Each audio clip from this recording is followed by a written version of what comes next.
Hello friends, welcome back to Himalaya edu hub. इस वीडियो में हम बात करने वाले हैं वन शॉट वाली जो हमारी सीरीज चल रही है उसमें सेकंड चैप्टर के बारे में। ज्योग्राफी जो ह्यूमन ज्योग्राफी वाला जो पोर्शन है आपका, उससे रिलेटेड हमारा डिस्कशन अभी चल रहा है। और अब हम जो सेकंड चैप्टर डिस्कस करेंगे उसका टाइटल आपको पता है, वर्ल्ड द वर्ल्ड पॉपुलेशन, जिसमें डिस्ट्रीब्यूशन, डेंसिटी, इनके बारे में हम समझने की कोशिश करेंगे। आपको ध्यान होना चाहिए कि ये जो क्लासेस हैं आपकी, ये क्लास 12th की जो बोर्ड एग्जाम्स हैं उनके लिए बहुत ज्यादा इंपॉर्टेंट है। और ये एक तरीके से आप रिवीजन के तरीके से काम में ले सकते हो, जहां आपको पूरा चैप्टर पूरे 1 घंटे के अंदर अंदर मिल जाता है, जिसमें आपको इंपॉर्टेंट कीवर्ड्स के फॉर्म में हम यहाँ पे समझाने की कोशिश करते हैं कि कैसे आप अपनी प्रिपरेशन को एक अच्छी ऊंचाई तक ले जा सकते हो। ठीक है, तो बिना डिले किए स्टार्ट करते हैं इस चैप्टर को।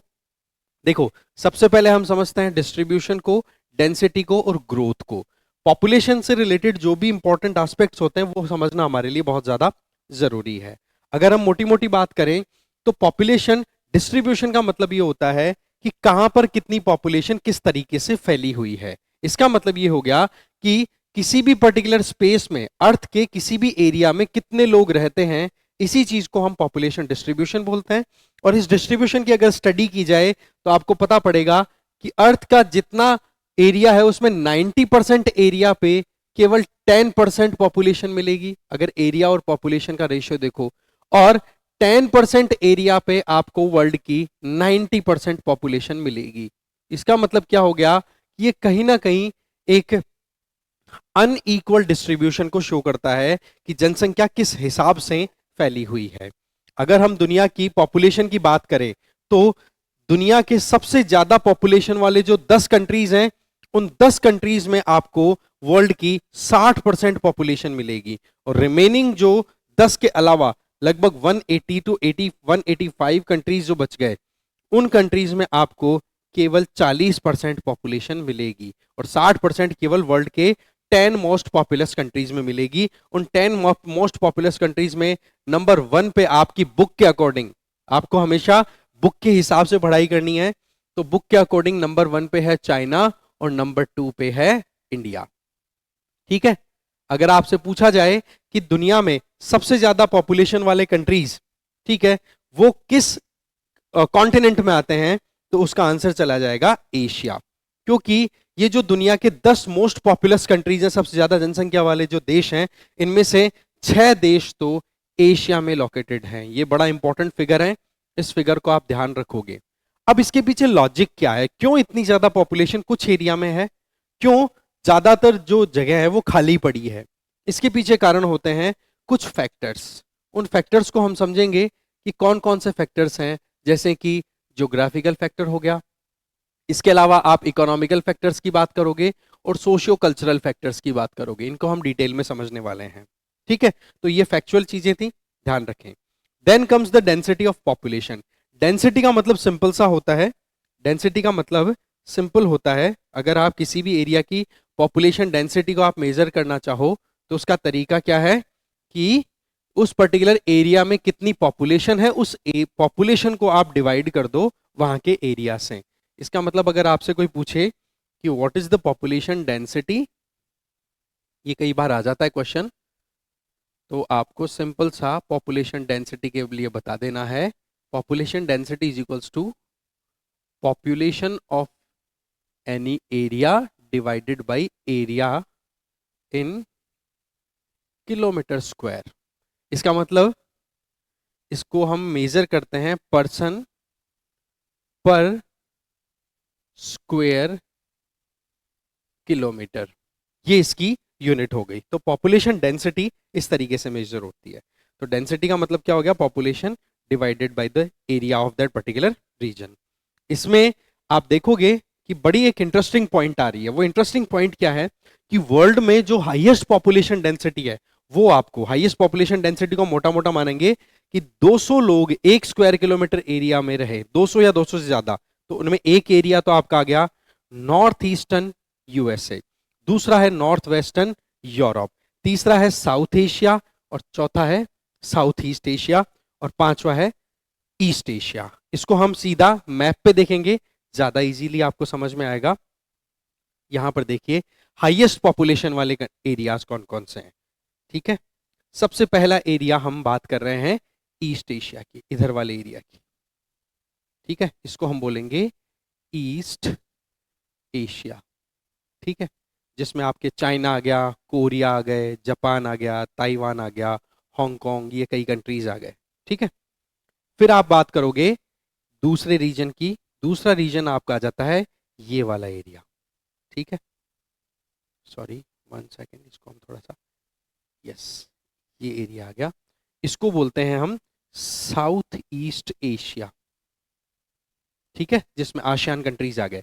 और फिर आ जाता है आपका ये एरिया,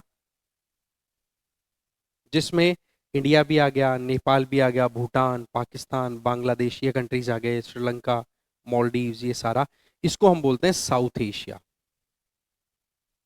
ठीक है, ये हो गया आपके। फिर ये रीजन आ गए। इसके अलावा, ये ध्यान से देख लिया आपने, अब इसको हम इरेज करेंगे। फिर आप आ जाइए सीधा वेस्ट की तरफ। वेस्ट में फिर आपको हाईएस्ट पॉपुलेशन डेंसिटी मिलेगी यहां पे, ध्यान से देखिए आप। एक तो है ये वेस्ट यूरोप, ठीक है, और एक आपका ये वाला एरिया आ जाता है north east of north America. यहां पर आपको पॉपुलेशन मिले। टोटल 5 एरियाज हो गए। 3 एरियाज तो आपके गए एशिया के, 3 एरियाज, ठीक है। एक एरिया गया आपका यूरोप का, एक एरिया आपका चला गया नॉर्थ अमेरिका का। यहां पर आपको वर्ल्ड की हाईएस्ट पॉपुलेशन डेंसिटी मिलती है।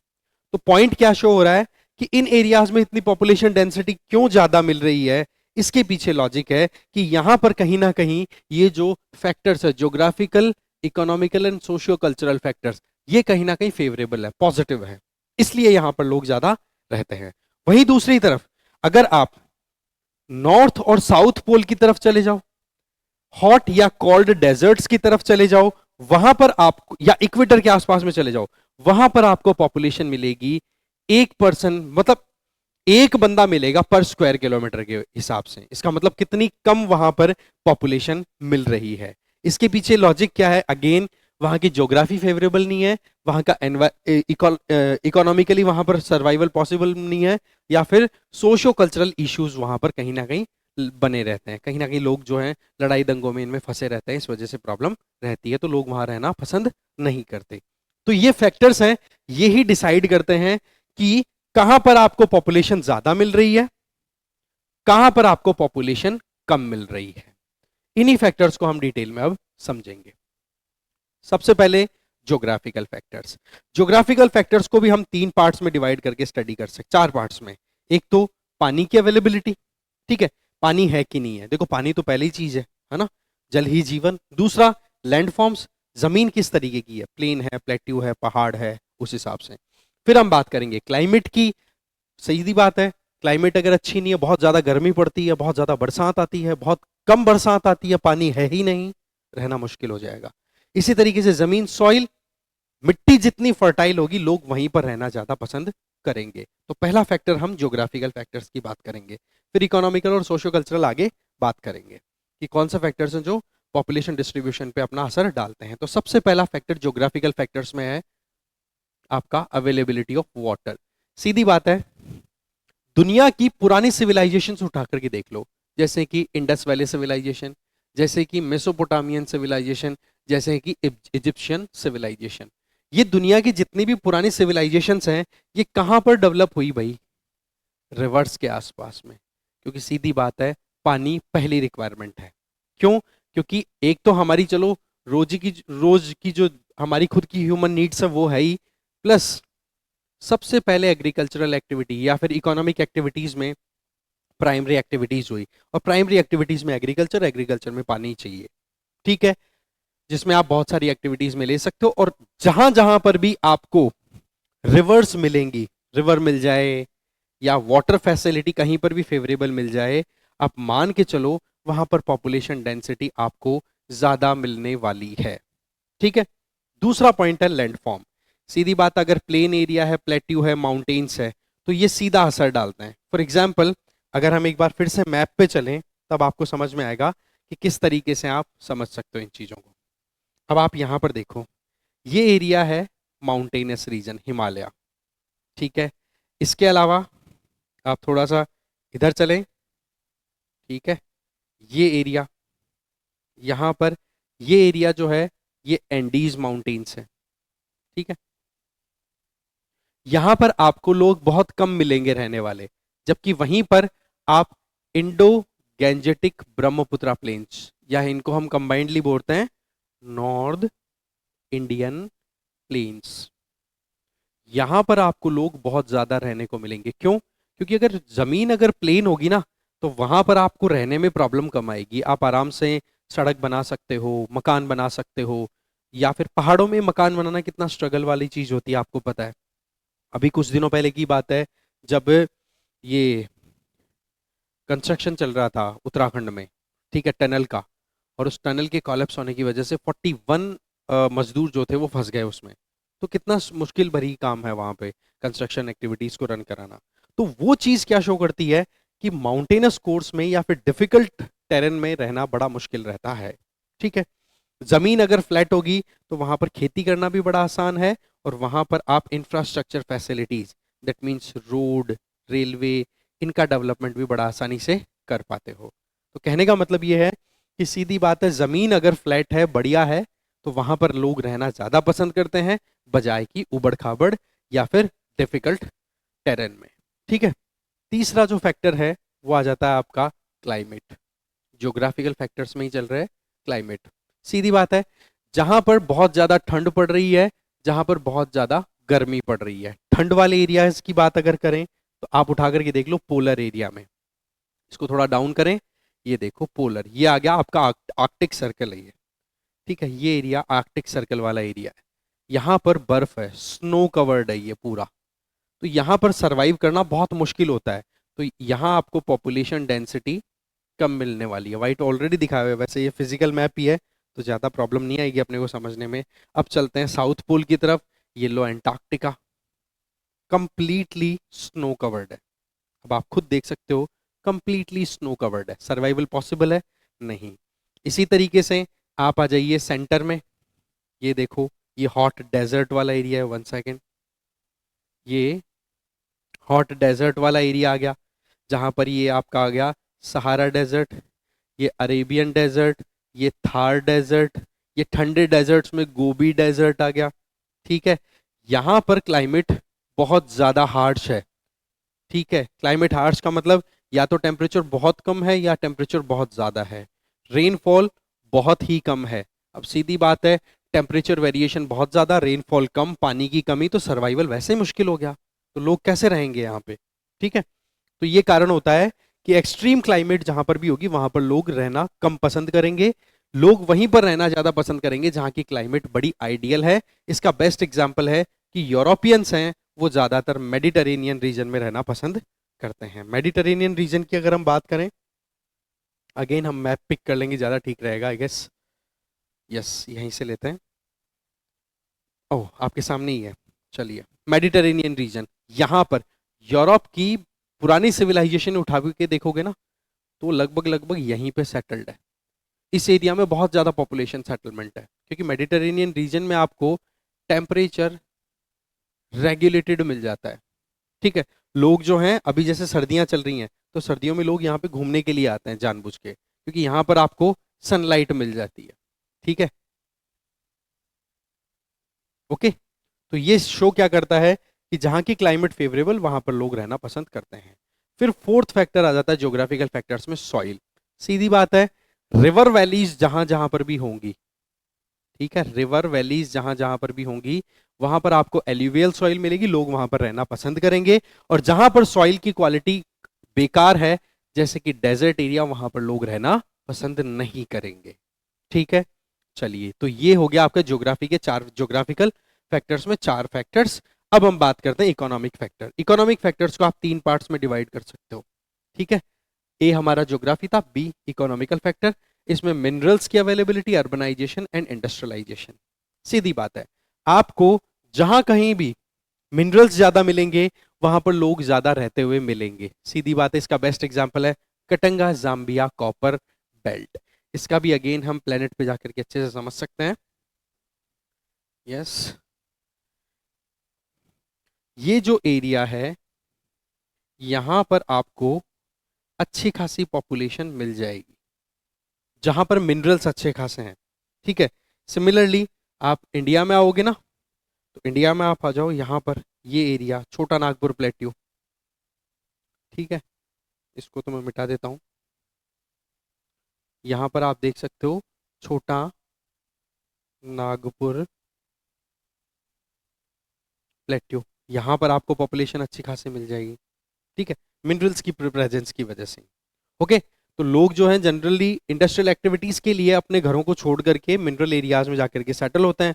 वहां पर फैक्ट्रीज लगेंगी तो वहां पर जॉब क्रिएट होगी, जॉब क्रिएट होगी तो लोग वहां जाके रहना पसंद करेंगे। ठीक है, इसी तरीके से सेकंड इकोनॉमिक फैक्टर है दैट इज अर्बनाइजेशन। सीधी बात है, आपको ये पता है कि शहरों में आपको बहुत सारे बेनिफिट मिलते हैं। सबसे बड़ा बेनिफिट तो है एम्प्लॉयमेंट का। दूसरा बेनिफिट होता है कि आपको शहरों में एजुकेशनल और मेडिकल फैसिलिटीज अच्छी मिलती हैं, अच्छी स्कूलें मिलती हैं, अच्छी कॉलेज मिल गए, अच्छे हॉस्पिटल्स मिल गए। इसके अलावा ट्रांसपोर्टेशन फैसिलिटी और कम्युनिकेशन, हर 5 मिनट 10 मिनट 2 मिनट के अंदर आपको कहीं पर भी आने जाने के लिए व्हीकल्स के लिए ज़्यादा वेट नहीं करना पड़ता, और गाँव में 1-1 1.5 घंटे वेट करना पड़ता है। इसके अलावा गुड सिविक एमिनिटीज, एंटरटेनमेंट की फैसिलिटी आपके पास अवेलेबल है, या आप जो कुछ भी काम करना चाहो, for example banking related facility चाहिए, कम्युनिकेशन फैसिलिटी चाहिए, वो सारा आपको शहरों में मिल जाता है। तो इस वजह से लोग जो हैं वो शहरों की तरफ अट्रैक्ट होते हैं, और जहां कहीं भी शहरों का चलन ज्यादा है वहां पर आपको पॉपुलेशन डेंसिटी ज्यादा मिलेगी। ठीक है, एक गांव जो कि बहुत बड़े एरिया में फैला रहता है वहां पर लोगों की संख्या आपको कम मिलेगी, पर वहीं पर अगर आप शहर में पहुंच जाओगे तो छोटे से एरिया में बहुत सारे लोग मिलेंगे। जैसे एक छोटा सा एग्जांपल मैं दिल्ली का लूं, तो दिल्ली में लगभग लगभग 12,000 लोग, हो सकता है आप ज्यादा हो गए हो, 12,000 लोग आपको वहां की डेंसिटी मिलेगी।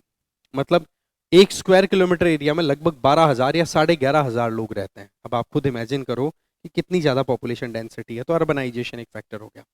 फिर उसके बाद में थर्ड जो आपका इकोनॉमिक फैक्टर है दैट इज इंडस्ट्रियलाइजेशन। इंडस्ट्रियलाइजेशन की बात करें तो अगेन वही बात आ गई, जॉब अपॉर्चुनिटी। अब सीधी बात है, जहां पर मिनरल होंगे वहां पर ऑटोमेटिकली इंडस्ट्रीज खुलेगी, इंडस्ट्रीज खुलेंगी तो वहां पर फिर ऑटोमेटिकली जॉब क्रिएट होंगी, और जॉब लेने के लिए फिर लोग जो हैं वो रूरल या फिर लेस डेवलप्ड एरिया से निकल करके उन इंडस्ट्री की तरफ अट्रैक्ट होंगे। तो ऐसे में ऑटोमेटिकली वहां पर पॉपुलेशन बढ़ जाएगी। इसका बेस्ट एग्जांपल है जापान में कोबे ओसाका रीजन है। ठीक है, कोबे ओसाका रीजन है जापान में, जहां पर आपको बहुत सारी फैसिलिटीज मिलती हैं। सबसे पहली चीज तो वहां पर इंडस्ट्रीज की कोई कमी नहीं है। इंडस्ट्रीज हैं तो लोगों को वहां पर जॉब मिल रही है, तो जॉब मिलेगी तो वहां पे लोग आएंगे, आएंगे तो फिर वहां पर पॉपुलेशन ऑटोमेटिकली राइज होगी।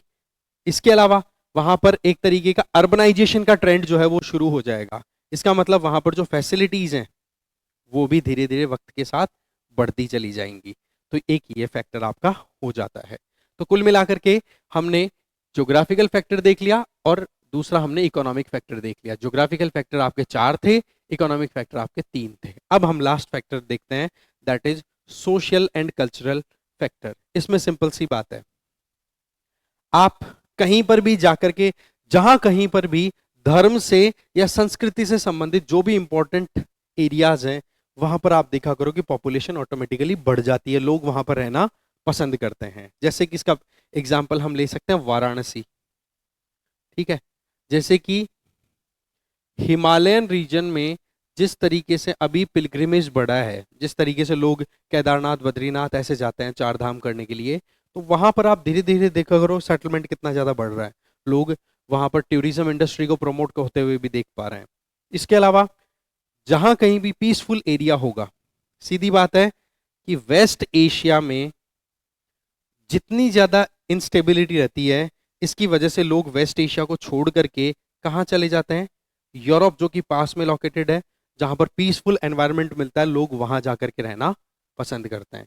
तो ये एक तरीके का बहुत बड़ा कारण है कि जहां कहीं पर भी आपके सोशल इश्यूज हैं, जैसे आपने नोटिस किया होगा कि आप अगर गांव में जाते हो तो गांव में कितनी ज्यादा प्रॉब्लम्स है। जाति के नाम पर आपको प्रॉब्लम हो सकती है, जेंडर के नाम पर कितनी प्रॉब्लम हो सकती है, पर वहीं पर आप उन प्रॉब्लम्स को छोड़ करके आप शहर की तरफ आ जाते हो तो शहर की अपनी प्रॉब्लम्स है वो अलग होती हैं, पर हाँ यहाँ पर जेंडर बेस्ड डिस्क्रिमिनेशन आपको कम देखने को मिलेगा। घर की लड़कियों को, महिलाओं को जॉब करने की अपॉर्चुनिटी दी जाती है। इसके अलावा आप आराम से अपनी खुद की लाइवलीहुड अर्न करने के लिए किसी के मोहताज नहीं रहते हो। तो वो चीज़ें कहीं ना कहीं आपको एक सेल्फ कॉन्फिडेंस भी प्रोवाइड करने का काम करती है। तो ये सोशियो कल्चरल फैक्टर्स भी यहाँ पर हो जाते हैं। ठीक है, तो अभी तक हमने बात की पॉपुलेशन डिस्ट्रीब्यूशन की। पॉपुलेशन डिस्ट्रीब्यूशन में ज्यादातर लोग कहाँ रहना पसंद करेंगे? जहां पर फेवरेबल फैक्टर्स होंगे। फेवरेबल फैक्टर, फैक्टर किसकी बात की? हमने 3 फैक्टर्स की बात की, एक तो ज्योग्राफिकल फैक्टर, दूसरे आपके इकोनॉमिक फैक्टर और तीसरा आपका सोशियो कल्चरल फैक्टर। अब हम बात करते हैं पॉपुलेशन ग्रोथ की। पॉपुलेशन ग्रोथ की, देखो ग्रोथ की अगर बात करें तो 2 तरीके से हो सकती है, या तो ये पॉजिटिव होगी या फिर ये नेगेटिव होगी। ठीक है, पॉजिटिव ग्रोथ का मतलब कि जिस रेफरेंस ईयर, जैसे मान लो हम यहां पर मोटी मोटी बात करें तो 2001 और 2011, 2001 की पॉपुलेशन को हम P1 बोल देते हैं और 2011 की पॉपुलेशन को हम P2 बोल देते हैं। वर्ल्ड की पॉपुलेशन ले लो, किसी कंट्री की ले लो, किसी एरिया की ले लो, कोई फर्क नहीं पड़ता। तो अब आप देखोगे कि अगर P2 की वैल्यू P1 से ज्यादा है, ठीक है, इसका मतलब 2001 के कंपैरिजन में 2011 की पॉपुलेशन ज्यादा है, तो ये पॉपुलेशन ग्रोथ आपकी हो गई क्या? पॉजिटिव। सिंपल है, कोई बड़ी चीज नहीं है। सिमिलरली अगर P2 जो है वो P1 से कम है, इसका मतलब 2001 में जितनी जनसंख्या थी उससे कम हो गई जनसंख्या, तो अब आप क्या कहोगे कि नेगेटिव पॉपुलेशन ग्रोथ है। नेगेटिव पॉपुलेशन ग्रोथ का मतलब पॉपुलेशन घट गई। अब आप देखो कि इसमें कहीं ना कहीं हमें समझना होगा कि ये जो पॉपुलेशन ग्रोथ का मैकेनिज्म है ये काम कैसे करता है, कौन कौन से फैक्टर्स इसमें अपना रोल प्ले करते हैं। तो सबसे पहली चीज तो आपको ये ध्यान रखना है कि पॉपुलेशन ग्रोथ का मतलब क्या है। इसका मतलब सिंपल है कि किसी भी एरिया में, किसी भी टेरिटरी में जहां पर लोग रह रहे हैं, उस टेरिटरी में किसी भी स्पेसिफिक टाइम पीरियड को लेकर के कितना वहां पर रहने वाले लोगों की संख्या में चेंज आया है। That means population growth refers to the change in numbers of inhabitant of a territory during a specific period of time। एक पर्टिकुलर टाइम पीरियड आपको दे दिया और उस समय में आपको देखना है, वो 10 साल, 1 साल, 5 साल, कितना भी हो सकता है, उसमें आपको ये देखना है कि वहां पर जो लोग रहते हैं उनकी संख्या में कितना चेंज आया है, और वही चीज आपकी पॉपुलेशन ग्रोथ होती है। पॉपुलेशन ग्रोथ को हम जनरली परसेंटेज के तौर पे देखते हैं, इसलिए उस पॉपुलेशन ग्रोथ को क्या बोल देंगे? Population growth rate. Population growth rate. तो ये जो हमने बात की थी ये तो सिंपल पॉपुलेशन ग्रोथ की थी, ध्यान रखें आप। ठीक है, अब रेट कैसे कैलकुलेट होगी, पॉपुलेशन ग्रोथ रेट कैसे कैलकुलेट होगी, वो मैं अभी आपको बताता हूं। ठीक है, देखो यहां पर हमारे पास में 2011 सेंसस का आपके पास डेटा मिल जाएगा। तो आपको क्या करना है, 2011 की सेंसस की डेटा यहां पे रखो, फिर उसमें से निकाल दो 2001, क्योंकि हम यहां पर जो कैलकुलेशन कर रहे हैं वो डिकेडल कर रहे हैं। डिकेडल का मतलब 10 साल वाली, है ना। तो 2011 की पॉपुलेशन माइनस 2001 की पॉपुलेशन, और फिर 2001 की पॉपुलेशन के रेफरेंस में हमें देखना है कि कितनी बढ़ोतरी हुई, और फिर उसको आप मल्टीप्लाई कर दो 100 से, तो ये आपकी पॉपुलेशन ग्रोथ रेट आ जाएगी। ठीक है, ये आपकी पॉपुलेशन ग्रोथ रेट आ जाएगी। कैसे कि पॉपुलेशन 2011 में कितनी है वो यहां पे रख दो, 2001, अगर यहीं पर आप ये देखो कि एनुअल पॉपुलेशन ग्रोथ रेट कितनी रही, एनुअल का मतलब सालाना तौर पर, तो वो भी आप कर सकते हो। मान लो ये P2 है, ये 2010 का डेटा है, तो वो चीज यहां पे एनुअल लेवल पे कैलकुलेट कर सकते हो। रेफरेंस पॉइंट आपका क्या हो गया? 2001। ठीक है, तो वो नीचे चला जाएगा डिनोमिनेटर में। तो इस तरीके से आप पॉपुलेशन ग्रोथ रेट कैलकुलेट कर सकते हो। ठीक है, ग्रोथ ऑफ पॉपुलेशन, ये डेफिनेशन हमें याद रख लेनी है। किसी भी पर्टिकुलर एरिया में, किसी भी पर्टिकुलर टाइम पीरियड में कितना पॉपुलेशन चेंज हुआ है, दैट इज पॉपुलेशन ग्रोथ। वो पॉजिटिव भी हो सकती है और वो नेगेटिव भी हो सकती है। इसको हम अगर परसेंटेज में शो करना चाहें तो ये हमारे पास फॉर्मूला है। अभी की पॉपुलेशन कितनी है, रेफरेंस पॉइंट की पॉपुलेशन कितनी थी, दोनों, ये टाइम पीरियड कितना हो गया? 10 साल, 2001 से 2011। ठीक है, तो आप कैलकुलेट कर सकते हैं इस फॉर्मूला का यूज करके। इसके अलावा पॉपुलेशन ग्रोथ के कई तरीके हैं, जैसे कि natural population growth. Natural population growth में तो क्या होता है कि कितने बच्चे पैदा हुए, कितने लोगों की डेथ हुई। जैसे हम 10 साल की बात करें तो कोई भी ज्योग्राफिकल एरिया आप ले लो, ठीक है, कोई गांव ले लो ए, या कोई स्टेट ले लो ए, या कोई आप ले सकते हो इंडिया की बात कर लो, तो यहां पर कितना तो बर्थ हुआ, ठीक है, बर्थ जितना हुआ उसको आप ऐड कर दोगे, और कितना लोगों की डेथ हुई, तो डेथ जितनों की हुई उसका आप माइनस कर दोगे। तो इस तरीके से आपका ओवरऑल कैलकुलेशन आ जाएगा कि कितना आपका नेट हुआ। नेट का मतलब एक्चुअल में पॉपुलेशन बढ़ी या घटी। अगर बच्चे ज्यादा पैदा हो गए, अगर बर्थ आपके ज्यादा हो रहे हैं डेथ के कंपैरिजन में, तो आपको पॉपुलेशन ग्रोथ पॉजिटिव मिलेगा, और अगर डेथ ज्यादा हो रही है तो उल्टा हो जाएगा। ठीक है, इस तरीके से हम ग्रोथ को मेजर कर सकते हैं।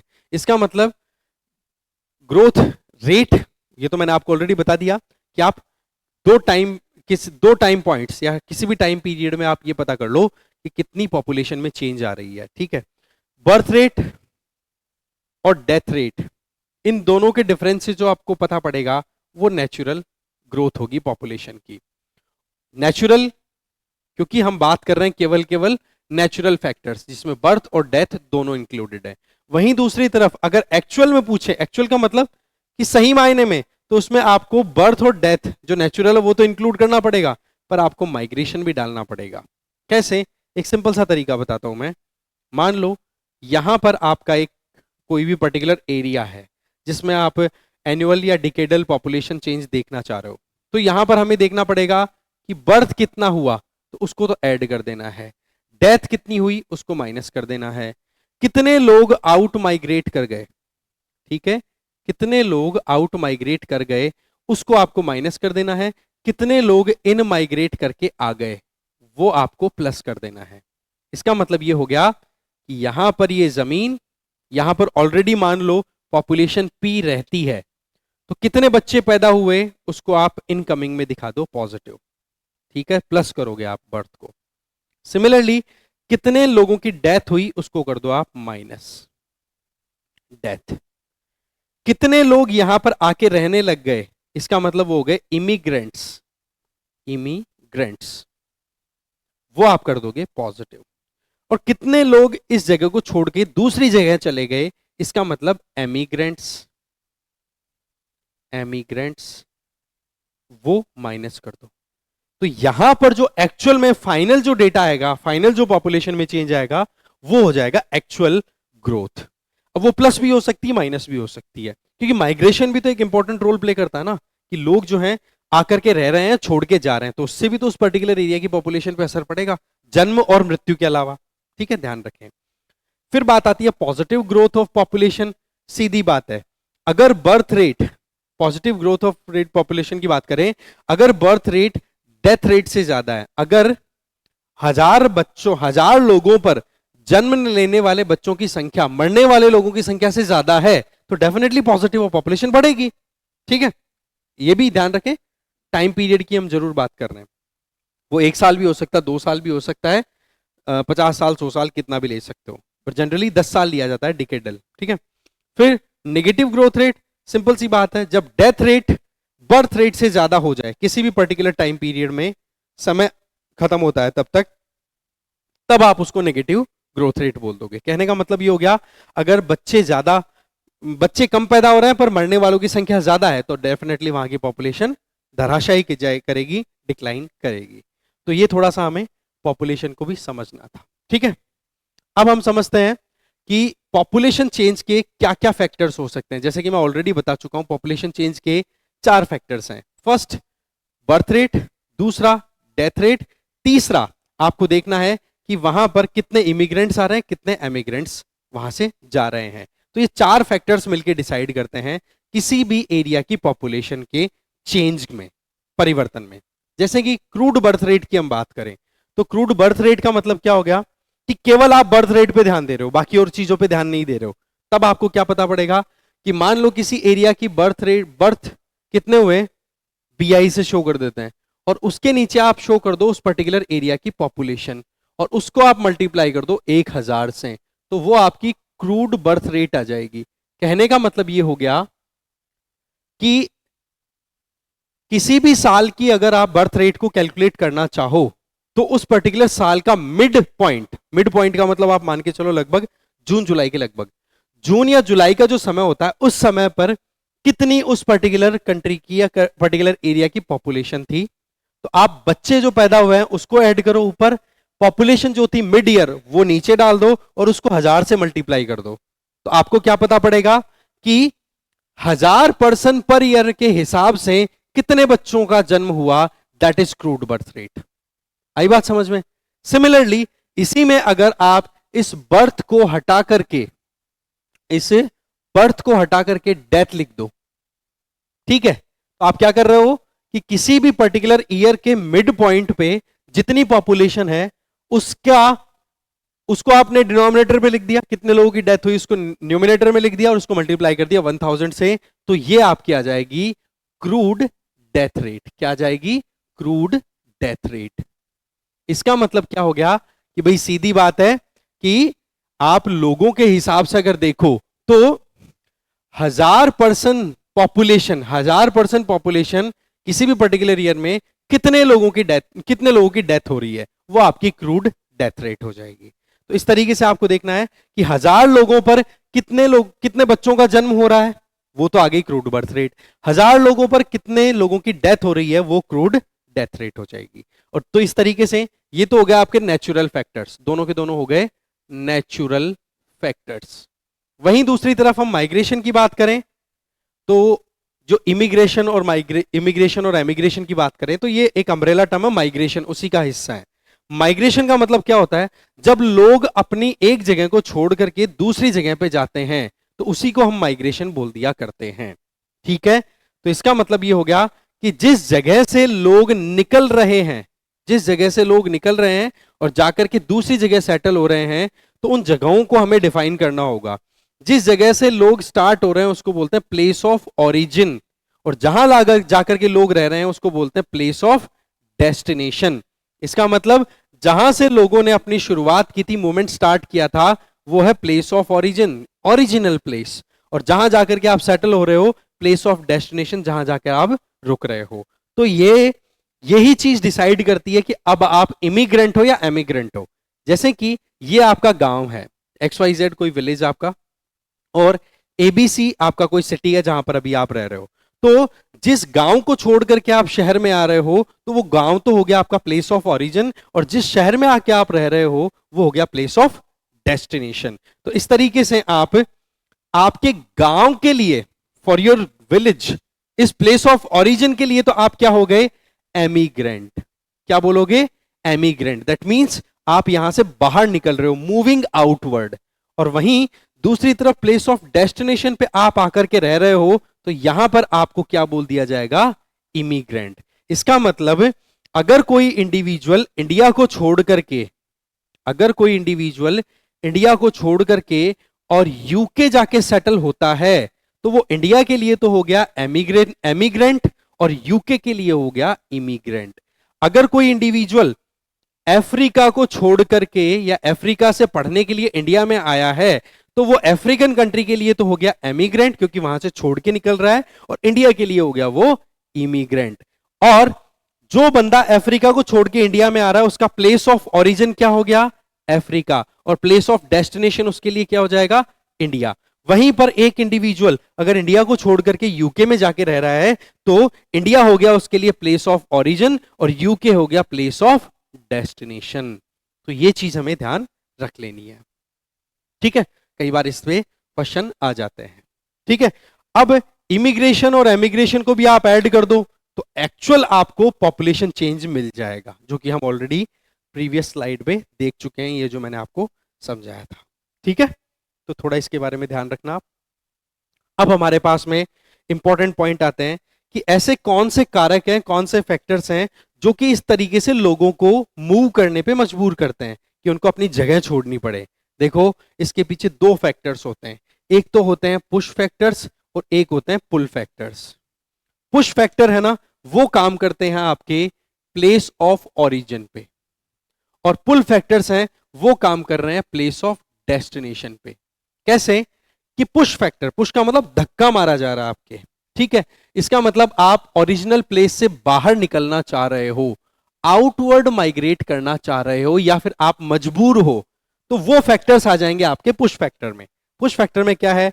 सबसे पहला है अनएम्प्लॉयमेंट। सीधी बात है, अगर बेरोजगारी हमारे यहाँ पे है तो हम क्यों रहना चाहेंगे उस जगह पे? गांव क्यों छोड़ के आए? शहर आपका जो था उसको क्यों छोड़ा? कहीं ना कहीं आप एम्प्लॉयमेंट के चक्कर में वो अपने गांव या शहर को छोड़ करके दूसरी जगह जा रहे हो। तो पहला काम हो गया अनएम्प्लॉयमेंट, बेरोजगारी की वजह से आपको घर छोड़ना पड़ता है, प्लेस ऑफ ओरिजिन को छोड़ना पड़ता है। दूसरा, पुअर लिविंग कंडीशन, अगर घर अच्छे नहीं है, सैनिटेशन प्रॉपर नहीं है, साफ सफाई नहीं रहती, तो आप उस जगह को छोड़ोगे। तीसरा, अगर आपके यहां पर पॉलिटिकल टर्मोइल है, इसका बेस्ट एग्जांपल अभी बताऊं मैं, कि जिस तरीके से इजराइल ने अटैक कर रखा है गाजा स्ट्रिप पे, तो उसके चलते क्या होता है कि लोगों को मजबूरन अपनी जान बचाने के लिए निकलना पड़ता है, अदरवाइज वो मर जाएंगे वहां पे। सीरिया को छोड़ रहे हैं लोग, क्यों छोड़ रहे हैं? सूडान को छोड़ रहे हैं, क्यों छोड़ रहे हैं? क्योंकि वहां पर रहने लायक अच्छी परिस्थितियां नहीं है पॉलिटिकली। इसके अलावा अनप्लेजेंट क्लाइमेट, ये तो हमने अभी बात की कि अगर कोई डेजर्ट एरिया में रहता है तो वो लोग बिल्कुल भी पसंद नहीं करेंगे ऐसी हार्श क्लाइमेट में रहना, वो जाके रहना पसंद करेंगे जहां पर क्लाइमेट बड़ी अच्छी हो, कंड्यूसिव हो। नेचुरल डिजास्टर और सोशियो इकोनॉमिक बैकवर्डनेस, अगर कहीं पे बाढ़ आ गई, बहुत ज्यादा बड़ा तूफान आ गया, तो भी लोग वहां पर रहना पसंद नहीं करेंगे।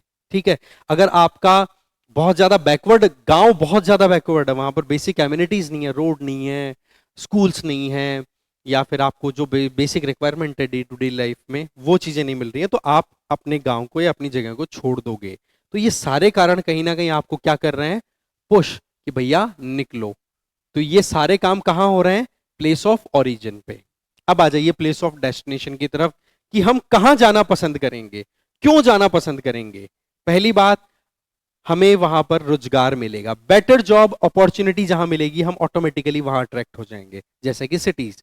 लिविंग कंडीशन अगर आपको अच्छी मिल रही है, हाइजीन का मेंटेन अच्छे से किया जा रहा है, साफ सुथरा पना है, खाने पीने की सारी व्यवस्था हो रही है, पानी की व्यवस्था सारी है, तो आप आराम से वहां जाके रहना पसंद करोगे। पीस एंड स्टेबिलिटी, अरे भाई घर में लड़ाई थी तभी तो छोड़ा हमने उस गांव को, अब कहां जाएंगे? लड़ाई वाले एरिया में नहीं, शांति वाली जगह पे। फिर सिक्योरिटी ऑफ लाइफ, शांति की जिंदगी और बढ़िया जिंदगी जिए और अच्छे से अपनी प्रोग्रेस को इंश्योर कर सकें।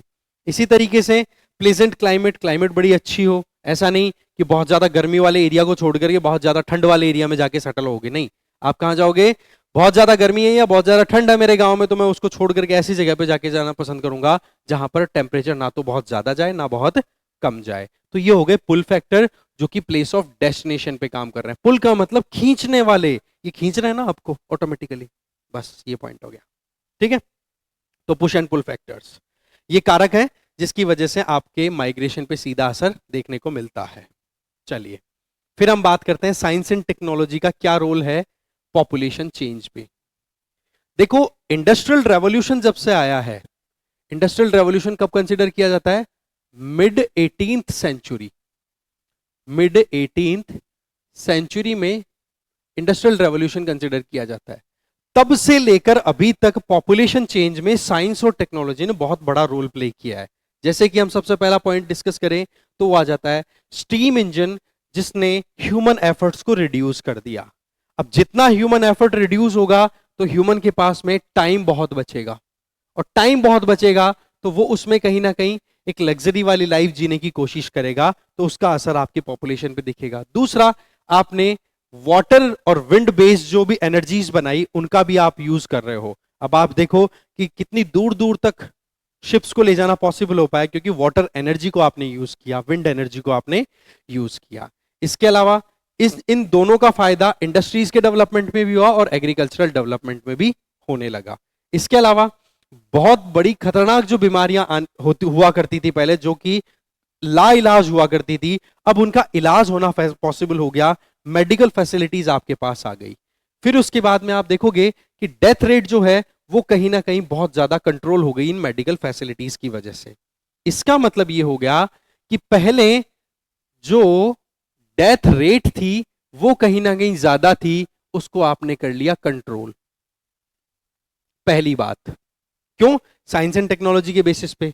दूसरी चीज, आपकी जितनी रिक्वायरमेंट थी, नीड थी, उस रिक्वायरमेंट को भी आपने पूरा कर लिया, अगेन साइंस एंड टेक्नोलॉजी के बेसिस पे। तीसरी चीज, जो बर्थ रेट थी वो मोर और लेस आपकी मेंटेन रही। तो पहले की परिस्थिति क्या थी कि बच्चे पैदा ज्यादा होते थे, मरते भी उसी हिसाब से थे, तो पॉपुलेशन मोर और लेस स्टेबल रहती थी, रुकी रहती थी। पर अब डेथ रेट को तो आपने, जो बढ़ी हुई थी उसको क्या कर लिया? कंट्रोल कर लिया। डेथ रेट को आपने रिड्यूस कर दिया, और बर्थ रेट आपकी, 1 सेकेंड, बर्थ रेट जो है आपकी वो मोर और लेस अभी भी बनी हुई है। ठीक है, बर्थ रेट अभी भी बनी हुई है तो आपको पॉपुलेशन ज्यादा मिलेगी। बर्थ रेट आपकी डेथ रेट से ज्यादा है, इसलिए पॉपुलेशन एक्सपेंड होगी। और यही पॉइंट हमें समझ में आता है कि किस तरीके से साइंस एंड टेक्नोलॉजिकल इंटरवेंशन की वजह से इतनी ज्यादा पॉपुलेशन बढ़ी और उसको फीड भी हमने किया, उसका पेट भी हमने भरा। तो ये चीजें यहां से क्लियर होती है कि साइंस एंड टेक्नोलॉजी का क्या रोल रहा पॉपुलेशन चेंज में। फिर नेक्स्ट टॉपिक आता है doubling time of world population. Doubling time of world population, देखो इसका सिंपल सा फंडा है। आप कोई भी पर्टिकुलर टाइम पीरियड ले लो, ठीक है, 10 साल, 1 साल, 2 साल, जितना भी आपको लेना है।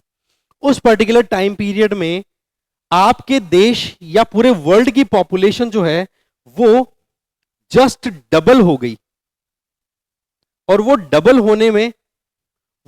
होने में आपको एक चीज ध्यान रखनी है कि जिस ग्रोथ रेट के साथ में अभी पॉपुलेशन बढ़ रही है उसी ग्रोथ रेट के साथ में आगे भी पॉपुलेशन बढ़े, ठीक है। और आपको यह देखना है कि कितने समय में पॉपुलेशन डबल हो रही है, तो यही पॉपुलेशन डबलिंग टाइम कहलाता है।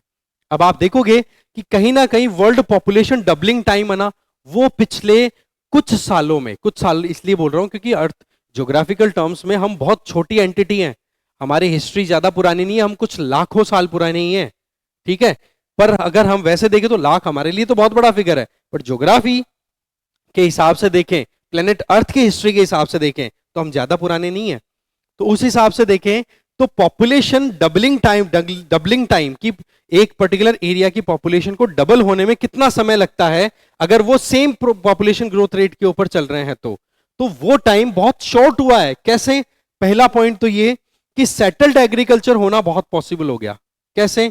पहले लोग भटक करके फिर बाद में अपनी रिक्वायरमेंट पूरी किया करते थे, अब घर हो गया, घर के पास में खेत हो गया, तो खेत से आप एक्सेस में प्रोडक्शन कर पा रहे हो। एक ही खेत के ऊपर आप पहली फसल कर ली, दूसरी फसल कर ली, तो आपके पास में एक्सेस में फूड ग्रेन हो गया।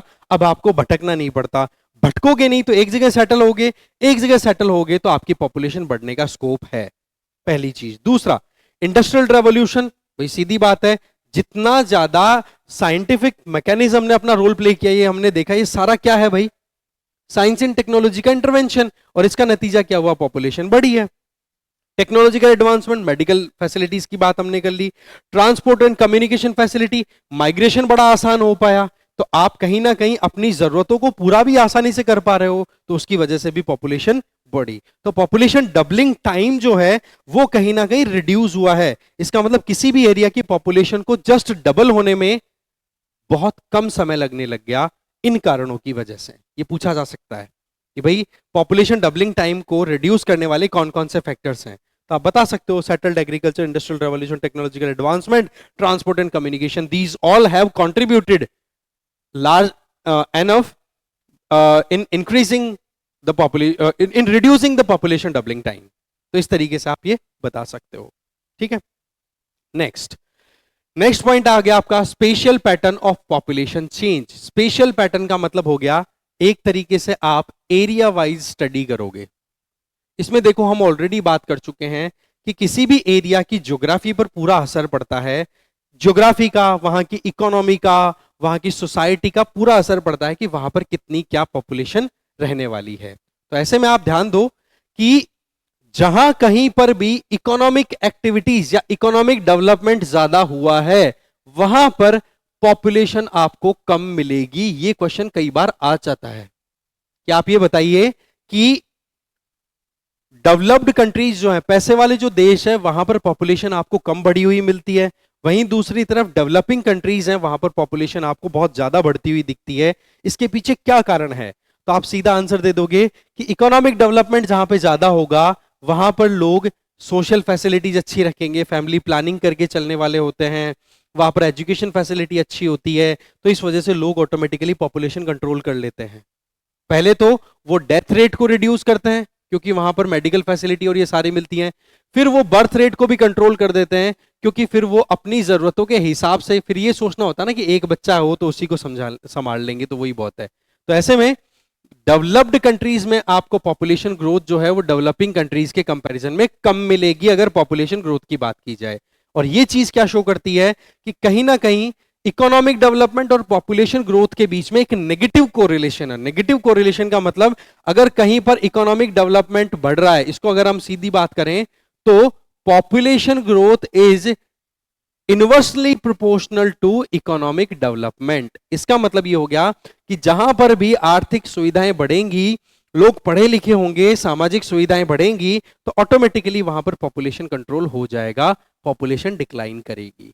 तो ये चीज क्या शो करती है कि पैसे वाले कंट्रीज में आज के समय में पॉपुलेशन कंट्रोल बहुत ज्यादा है, जबकि जो प्रोग्रेसिव कंट्रीज हैं, जो इंडिया जैसे कंट्रीज हैं, वो अभी भी स्ट्रगल कर रहे हैं पॉपुलेशन को कंट्रोल करने में।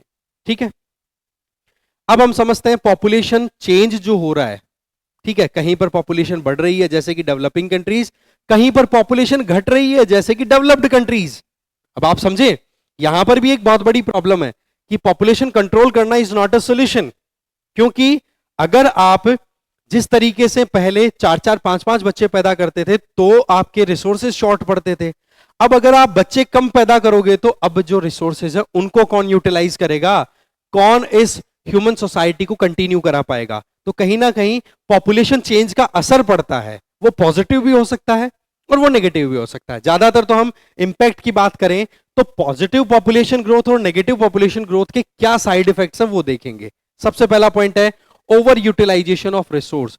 अगर पॉपुलेशन ग्रोथ ज्यादा है तो सीधी बात है रिसोर्सेज की कमी आएगी, ओवर यूटिलाइजेशन होगा, पॉल्यूशन बढ़ने लग जाएगा। अब आप देखो किस तरीके से एयर पॉल्यूशन हुआ है, क्योंकि व्हीकल बहुत ज्यादा है। अब आप नेचुरल रिसोर्सेज को ज्यादा यूज करोगे तो वो खत्म भी होंगे, तो वो प्रॉब्लम क्रिएट कर देते हैं। दूसरा, डिजीज लाइक HIV एड्स और ये बढ़ने लग जाती हैं। भाई सीधी बात है, पॉपुलेशन ज्यादा एक्सपेंड होगी तो कहीं ना कहीं वायरल इन्फेक्टियस डिजीजेज हैं वो भी बढ़ने लग जाएंगी, उसकी वजह से भी बहुत ज्यादा प्रॉब्लम होने लग जाती है। इसके अलावा दूसरी तरफ वहीं पर अगर पॉपुलेशन डिक्लाइन करने लग जाए तो वहां पर प्रॉब्लम आती है प्रोडक्शन में। ये दोनों प्रॉब्लम तो किसकी थी, पॉपुलेशन राइज होने की वजह से। ठीक है, पॉपुलेशन अगर बढ़ गई तो रिसोर्सेज की कमी आएगी और बीमारियां फैलने का डर रहता है।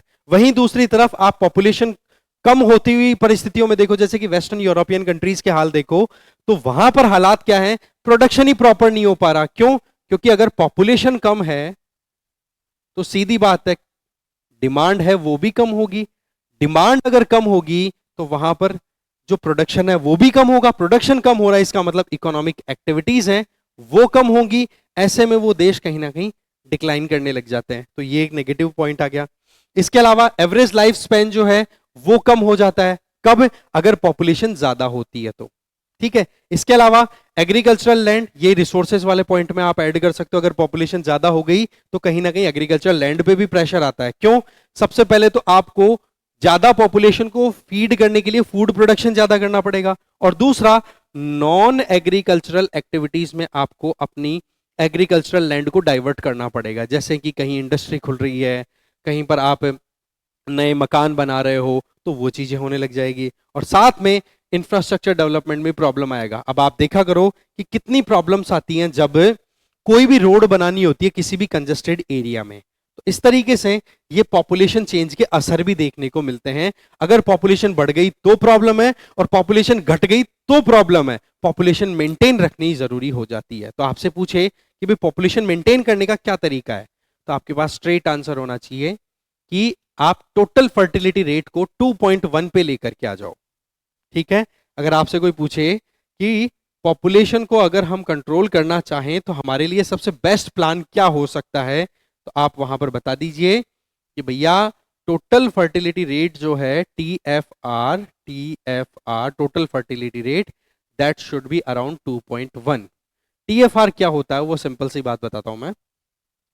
एक वुमेन अपने पूरी रिप्रोडक्टिव एज लगभग कंसिडर की जाती है 45 से 50 साल, 15 साल से लेकर के 45-50 साल तक, तो उस पूरे उम्र में कितने बच्चे पैदा कर रही है। तो ऐसे में आपका जो देश, आपका जो एरिया है, उस एरिया में जितनी पॉपुलेशन है उसमें जितनी महिलाएं हैं उनका एवरेज आपका 2.1 आना चाहिए। मतलब एक महिला अपनी पूरी जिंदगी में जितने बच्चे पैदा कर रही है, अगर जितनी महिलाएं उस एरिया में रहती हैं उन सबको ऐड करके उन महिलाओं की संख्या से अगर डिवाइड कर दोगे तो आपके पास में 2.1 के लगभग अगर आ रहा है तो वो हो गया total replacement rate. Total fertility rate जो है वो रिप्लेसमेंट रेट पे आ जाएगी। रिप्लेसमेंट का मतलब सिंपल सी बात है कि माता पिता की जगह लेने के लिए बच्चे पैदा हो गए। दो हम दो हमारे दो, इस तरीके से ये प्लान आ जाता है। हम दो हमारे दो, हम दो हमारे एक में भी पॉपुलेशन डिक्लाइन हो गई और हम दो हमारे तीन में पॉपुलेशन बढ़ जाएगी, जो कि दोनों हमारे लिए सस्टेनेबल नहीं है, कंटिन्यू मेंटेन नहीं रह पाएगी। तो ये एक चीज हम यहां से अप्लाई कर सकते हैं। ठीक है, चलिए अब पॉपुलेशन ट्रांजिशन को लेकर के हमारे पास में एक इंटरेस्टिंग चीज है, that is demographic transition theory. और इस ट्रांजिशन थ्योरी को अगेन हम बोर्ड पे समझेंगे, पहले डायग्राम के थ्रू और फिर आपको हम डिटेल समझाने की कोशिश करेंगे। देखो, डेमोग्राफिक ट्रांजिशन थ्योरी एक ऐसा मैकेनिज्म है जिससे हमें यह पता पड़ता है कि दुनिया में जितने भी देश हैं उन देशों में जनसंख्या का क्या प्रोसेस होता है। सबसे पहले तो हमें समझना होगा डेमोग्राफिक साइकिल।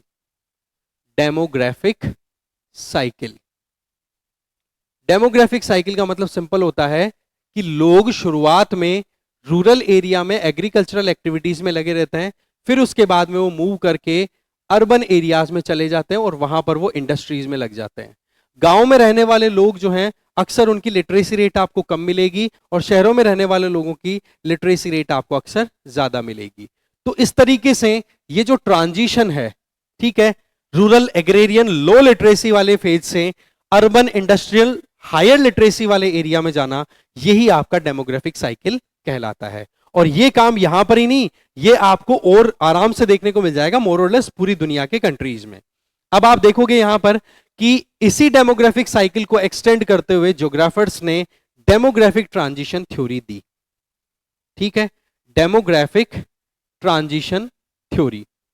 इस थ्योरी में जैसे कि ट्रांजिशन का मतलब बदलाव, इस सिद्धांत में क्या बताया गया कि देखो, अगर आप दुनिया के देशों को उठा करके देखोगे तो मोर और लेस इसी फेज से निकले हुए देश हैं सारे के सारे, जो कि गांव में रहते थे, एग्रीकल्चर पे ज्यादा डिपेंडेंसी थी, वो अब अर्बन एरिया में रह करके इंडस्ट्रियल एक्टिविटीज की तरफ स्विच कर गए। तो ऐसे में शुरुआत में अगर देखोगे तो लगभग हर देश में आपको बर्थ रेट जो है वो ज्यादा मिलेगी।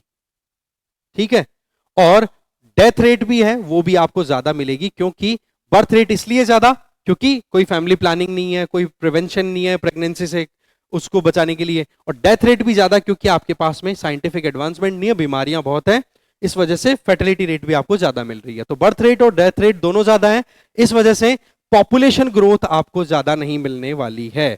इस वजह से आपको one second, yes, population growth ज्यादा नहीं मिलने वाली है। मैं यहां पर डेथ के लिए रेड ले लेता हूं, ओके, ज्यादा ठीक रहेगा। डेथ के लिए हम ले लेते हैं रेड, डेथ रेट, ओके, ज्यादा इंटरेस्टिंग हो जाएगा थोड़ा सा समझना, ओके। और वहीं दूसरी तरफ पॉपुलेशन के लिए हम येलो वाला ले रहे हैं। तो पॉपुलेशन आपकी ज्यादा नहीं बढ़ने वाली है। क्यों? क्योंकि जितने लोग पैदा हो रहे हैं उस लगभग उतने ही लोग मर रहे हैं, तो पॉपुलेशन मोर और लेस स्टेबल है। फिर आप जैसे ही आगे पहुंचोगे तो आपके पास में एक बड़ा तिलिस्मी औजार आ जाएगा। वो औजार क्या है कि आपने मेडिकल साइंस में एडवांसमेंट किया और डेथ रेट को आपने कर दिया रिड्यूस। ये क्या चल रही है? डेथ रेट, ये हो गई रिड्यूस, कम हो गई आपकी डेथ रेट। और बर्थ रेट है वो मोर और लेस आपकी मेंटेन्ड है, बच्चे अभी भी मोर और लेस उसी स्पीड के साथ पैदा हो रहे हैं। ठीक है, अब ऐसे स्टेज में अगर आप देखोगे तो बर्थ रेट आपकी बनी हुई है और डेथ रेट कम, मतलब मरने वालों की संख्या भी कम हुई, मतलब जनसंख्या बच रही है, और बच्चे पैदा भी हो रहे हैं, मतलब ऐड भी हो रहे हैं। इसका मतलब यहां पर सीधी बात है कि आपको पॉपुलेशन राइज देखने को मिलेगा, पॉपुलेशन बढ़ती हुई दिखाई देगी। ठीक है, फिर आगे आप नेक्स्ट फेज में पहुंचोगे तो जो डेथ रेट है वो तो देखो मोर और लेस आपकी डिक्लाइन होकर के स्टेबल हो गई। और वहीं पर फिर आप पढ़ लिख करके जब आगे पहुंच जाते हो तो आप कोशिश करते हो कि अब बर्थ रेट को भी हम कंट्रोल कर लें, तो बर्थ रेट भी अब आपकी मोर और लेस कंट्रोल हो जाती है। और फिर उसके बाद में बर्थ रेट और डेथ रेट लमसम मेंटेन रहती है, बट वो लो लेवल पे। इसका मतलब यहां पर आपकी बर्थ रेट है वो भी रिड्यूस हो गई। ठीक है, और दूसरा यहां पर हम ध्यान देंगे कि डेथ रेट है वो भी रिड्यूस हो रखी है पहले से, और इसी के साथ में पॉपुलेशन की अगर बात करें तो वो अब यहां पर स्टेबल हो जाएगी, स्टेबल। ठीक है, तो इस तरीके से आप ओवरऑल ये जो पूरे फेजेस हैं, इन फेजेस को आप 3 पार्ट्स में डिवाइड कर सकते हो। फर्स्ट फेज आपका हो जाएगा ये वाला, स्टेज फर्स्ट जिसको बोलेंगे, जहां पर आपको बर्थ रेट डेथ रेट दोनों ज्यादा मिलेंगी और पॉपुलेशन आपकी रहेगी स्टेबल। वहीं दूसरी तरफ बर्थ रेट ज्यादा है, डेथ रेट कम है, यह आपकी स्टेज नंबर हो गई सेकंड, स्टेज सेकंड। यहां पर बर्थ रेट ज्यादा है, डेथ रेट कम है, इसलिए पॉपुलेशन आपकी बढ़ती हुई दिखेगी। इसका मतलब पॉपुलेशन एक्सप्लोजन होगा, या फिर हम कह सकते हैं एक्सपेंडिंग पॉपुलेशन। ज्यादा इफेक्टिव रहेगा एक्सपेंडिंग पॉपुलेशन। और फिर उसके बाद में बर्थ रेट और डेथ रेट दोनों रिड्यूस, तो अगेन पॉपुलेशन स्टेबल हो गई। तो ये जो आपको फिगर दिख रहा है, this is demographic transition theory figure, ये आपको ध्यान रख लेना है। ये वाला स्टेज आपको ज्यादातर अफ्रीकन कंट्रीज में देखने को मिलेगा। ये वाला जो स्टेज है ये डेवलपिंग कंट्रीज हैं उनमें देखने को मिलेगा, और ये स्टेज है ये यूरोपियन और यूएसए कनाडा जैसे कंट्रीज में देखने को मिलेगा, जो डेवलप्ड कंट्रीज है वहां पर। तो इस तरीके का जो स्ट्रक्चर है ये चलता है, ठीक है। अब आप देखिए इसी चीज को हम यहां पर समझने की कोशिश करते हैं, ठीक है। फर्स्ट स्टेज जो ऑलरेडी मैं आपको बता चुका हूं, ध्यान रखें आप उसका। फर्स्ट स्टेज की अगर बात करें तो इसमें देखो सीधी बात है, यहां पर इन्फेंट मोर्टेलिटी रेट भी ज्यादा है, फर्टिलिटी रेट भी ज्यादा है, बच्चे भी ज्यादा पैदा हो रहे हैं, मर भी लोग ज्यादा रहे हैं। फैमिली प्लानिंग है नहीं, बट यस आपको एग्रीकल्चर के लिए क्या चाहिए, बच्चे ज्यादा, इसलिए आपको प्रोडक्शन रेट भी ज्यादा रखनी पड़ती है। क्यों? क्योंकि इस स्टेज में आप कहां पर रहते हो, इस स्टेज में आप रहते हो गांवों में, खेती वाले एरिया में, इसलिए बड़ी फैमिलीज का एक सिन रहता है। डेथ रेट ज्यादा क्यों है? क्योंकि बीमारियां ज्यादा रहती हैं। इसके अलावा क्वालिटी ऑफ फूड, खाना इतनी अच्छी क्वालिटी का नहीं मिलता फर्स्ट स्टेज में, क्योंकि आप गांव में रह रहे हो, पढ़े लिखे इतने अच्छे नहीं हो, वो सारी चीजें, और मेडिकल फैसिलिटी वैसे नहीं है। तो फर्स्ट स्टेज में हाई बर्थ रेट और हाई डेथ रेट का मैकेनिज्म आपको देखने को मिलता है। सेकंड स्टेज में बर्थ रेट है वो हाई मेंटेन रहती है, जो ऑलरेडी हम देख चुके हैं, और डेथ रेट की अगर बात करें तो वो कहीं ना कहीं मेडिकल फैसिलिटीज की वजह से कम हो जाती है, मरने वालों की संख्या हो गई कम, हेल्दी कंडीशन हो गई, पीने का पानी व्यवस्था की अच्छी हो गई, फूड क्वालिटी आपको अच्छी मिलने लग गई, तो इस वजह से लोगों की डेथ होने लग गई कम। Infant mortality rate, that means जो बच्चे पैदा हुए उनकी 1 साल से कम उम्र में अब डेथ कम होने लग गई, क्योंकि फैसिलिटीज आपकी इंप्रूव हो गई। तो सेकंड स्टेज में बर्थ रेट आपकी मेंटेन्ड है, बट डेथ रेट आपने रिड्यूस कर दी, इस वजह से पॉपुलेशन हो गई एक्सप्लोड, बढ़ती है। थर्ड स्टेज में आपने बर्थ रेट को भी रिड्यूस कर दिया, क्योंकि अब आपके पास में पॉपुलेशन प्लानिंग आ गई, फैमिली प्लानिंग आ गई, इसकी वजह से पॉपुलेशन मोर और लेस स्टेबल हो जाती है, ठीक है। इसके अलावा बर्थ रेट डिक्लाइन क्यों हुई? सबसे पहला फैमिली प्लानिंग, हमारे दो वाला कॉन्सेप्ट। इंडस्ट्रियलाइजेशन, सीधी बात है, अब आपके पास में बहुत सारे मेथड्स हैं, अब आप बहुत ज्यादा बिजी रहने लगे, अब आपके पास में काम बहुत है, अब आप अपने बच्चों को बचा पा रहे हो, ठीक है, तो ऐसे में बच्चे भी कम पैदा करते हो।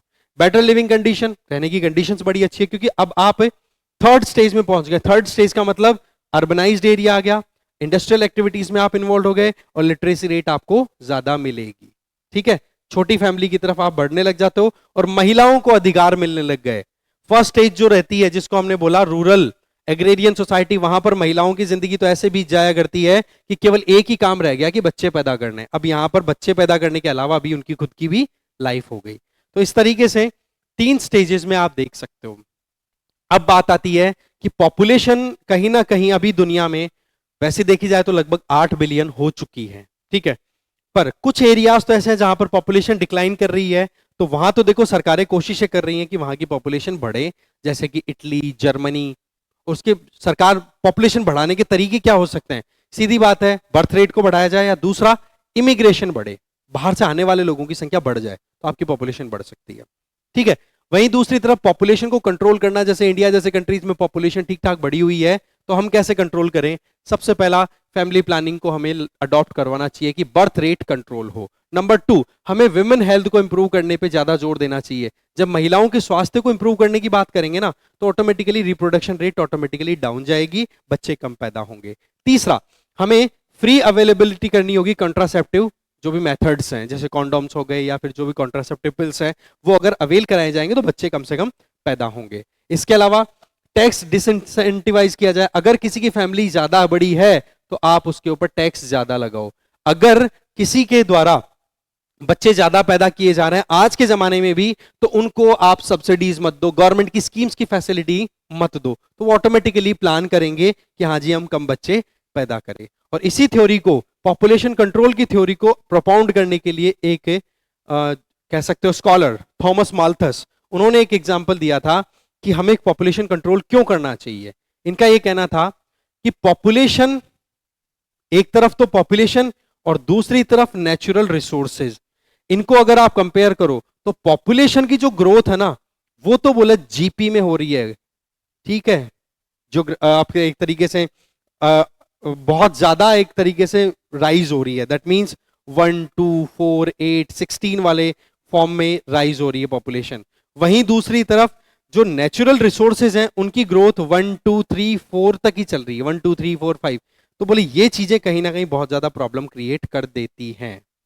तो कहने का मतलब ये हो गया कि कहीं ना कहीं रिसोर्सेज में और पॉपुलेशन में बहुत ज्यादा डिफरेंस क्रिएट हो रहा है। इस वजह से भी पॉपुलेशन कंट्रोल होनी चाहिए। अगर हम सस्टेन करना चाहते हैं, लगातार बने रहना चाहते हैं, तो हमें पॉपुलेशन कंट्रोल करना जरूरी है। नहीं तो रिसोर्स तो हो जाएंगे कम, पॉपुलेशन बढ़ जाएगी, तो इसकी वजह से प्रॉब्लम फिर बढ़ती चली जाती है। ठीक है, तो इस तरीके से ये जो हमारा चैप्टर था, ठीक है, पॉपुलेशन, डिस्ट्रीब्यूशन, डेंसिटी, ग्रोथ, ये भी हमने कवर कर लिया है। ठीक है, इसमें आपको मुझे नहीं लगता कोई डाउट होगा, और इस चैप्टर इसको आप अच्छे से समझो तो कोई प्रॉब्लम नहीं आएगी। ठीक है, चलिए मिलते हैं फिर नेक्स्ट चैप्टर के साथ में नेक्स्ट क्लास में। Thank you very much. और एक काम जरूर करो, इन वीडियोस को आप शेयर करो अपने दोस्तों के साथ में, सबको हेल्प मिलेगी डेफिनेटली। ठीक है, थैंक यू।